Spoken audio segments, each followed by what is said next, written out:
Picture yourself in a cold garage before sunrise. Your hands are black with grease. In front of you sits a 72 Triumph Bonneville tank, faded, chrome freckled with rust, seat split at the seam, dust settled so thick it looks like the bike has been sleeping for years. Most people will see a problem, a money pit, a dead machine, something not worth saving. But a certain kind of person sees something else. They see shape, they see history. They see a machine that still has a heartbeat hiding somewhere inside it. And that tells us something fascinating about the human mind. Because people who restore classic bikes are not just fixing old motorcycles. They are trying to bring something back. And the deeper reason they do that says a lot about who they are. So what kind of person looks at an old Honda CB 750, a tired Norton Commando, or a faded Yamaha XS 650 and thinks, I want to save that? That question matters more than most people realize. Because restoring a classic bike demands a very unusual temperament. These are not people built for convenience. They are not chasing the fastest path from problem to solution. In fact, they often choose the slowest, messiest, most irrational option available,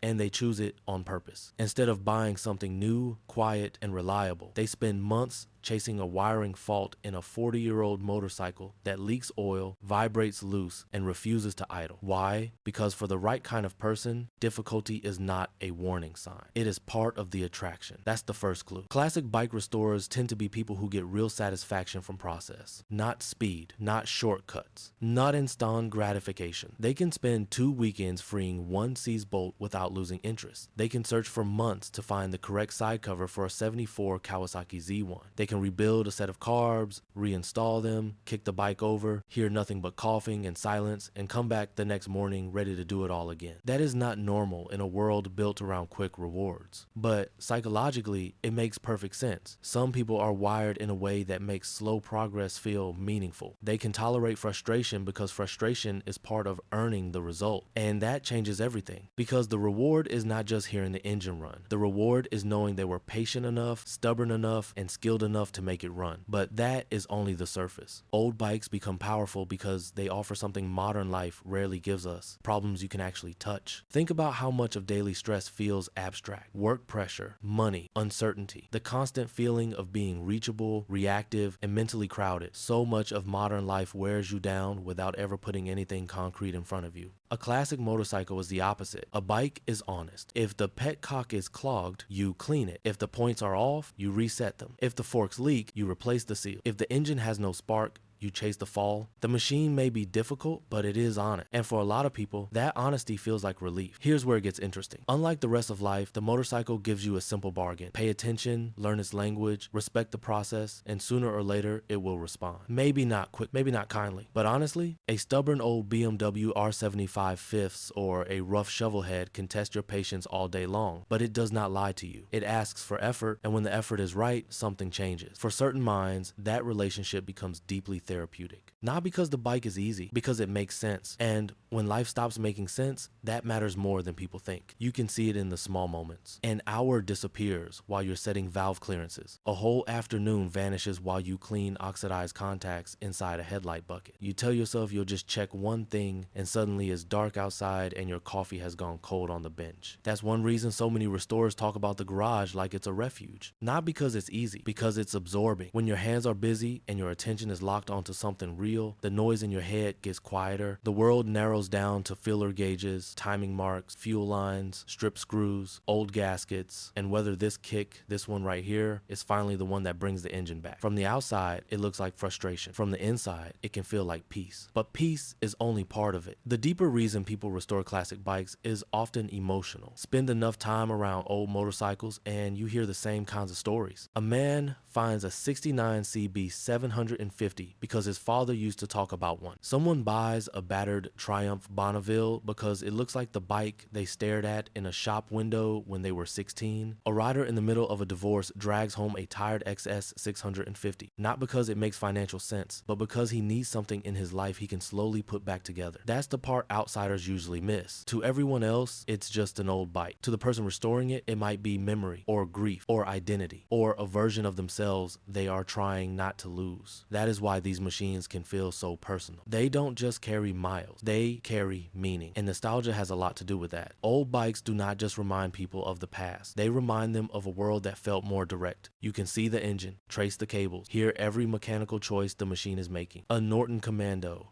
a Moto Guzzi Le Mans, an early BMW Airhead, they feel less like sealed products and more like something alive. That's why restoring one can feel so personal. It's not just about preserving hardware, it's about preserving a way of feeling. And once a machine carries that kind of emotional weight, restoring it stops being a hobby. It becomes something closer to loyalty. But there is another reason this gets under people's skin. Effort leaves evidence. You can see the tank you sanded back to bare metal. You can hear the engine you fought to make run. You can feel the clutch you adjusted, the brakes you rebuilt, the fork seals you replaced, the timing you got wrong 3 times before you finally got it right. That kind of progress is rare now. A lot of modern work disappears the second it's done. Messages get buried, files get forgotten, meetings blur together. But with a bike, your labor becomes physical. It sits right in front of you. It starts or doesn't start because of what you did. And psychologically, that matters a lot. People need proof that their effort can still become something real. A restored bike gives them that proof in metal, oil, heat, vibration, and sound. And that leads to something even deeper. Old bikes say something about who you are. Choosing to restore a 73 Norton Commando, an old Shovelhead, or a tired Bonneville is not just a mechanical decision. It is a statement of taste, of patience, of value. You are choosing character over convenience, repair over replacement, craft over consumption, and that choice becomes part of identity because classic motorcycles demand a different kind of owner, someone willing to learn their quirks, live with their imperfections, and love them anyway, not because they're easy, because they're worth understanding. That is what gives restoration its quiet sense of rebellion, not rebellion for show, rebellion as a way of living. But this world is not just about individuality. It is also about belonging. Because once someone enters the culture of old British twins, vintage Japanese fours, old Harley motors, or BMW Airheads, they enter a community with its own standards, its own language, its own idea of respect. And that matters more than it seems. In those spaces, status does not come from polished appearances. It comes from knowing how to keep an old machine alive, from recognizing the right parts, from hearing an engine and knowing what sounds wrong, from caring enough to do things properly. That kind of belonging can be deeply satisfying, especially for people who feel disconnected from most modern social life. In the world of classic motorcycles, care still means something. Skill still means something. Patience still means something. And for many people, that feels rare. There is another layer to maybe the deepest one. Restoring a classic bike can become a way of repairing the self. Because what is restoration, really? You take something neglected, something worn down, something half forgotten, and you refuse to let that be the end of its story. You clean it, you study it, you fight with it, you slowly bring it back. And for a lot of people, that process mirrors something happening inside their own life. That is why these projects so often appear at turning point. After loss, after burnout, after retirement, after a period where someone feels unmoored and no longer knows exactly who they are. The motorcycle does not solve those problems, but it gives a person somewhere to put their effort while they work through them. And sometimes that is enough to begin changing everything. And here's the strange part. Ask enough restorers what happens when the project is finally finished, and many of them will quietly tell you the same thing. After the pride comes a little emptiness. The engine runs, the paint glows, the bike finally looks the way it was supposed to look, and yet something is gone. Why? Because they were never only chasing the finished motorcycle, they were chasing the process, the rhythm, the challenge, the daily sense of purpose. That reveals something important about human nature. We think happiness lives at the finish line, but more often it lives in meaningful pursuit, and maybe that is the biggest lesson of all. People who restore classic bikes understand that not everything valuable is efficient, not everything meaningful is easy, and not everything worth loving is brand new. Sometimes the things with the most soul arrive scrapped, rusted, incomplete, and heavy with history. Bringing them back takes patience, vision, and a stubborn refusal to give up on something just because it has been neglected. That's true for motorcycles, and maybe it's true for people too.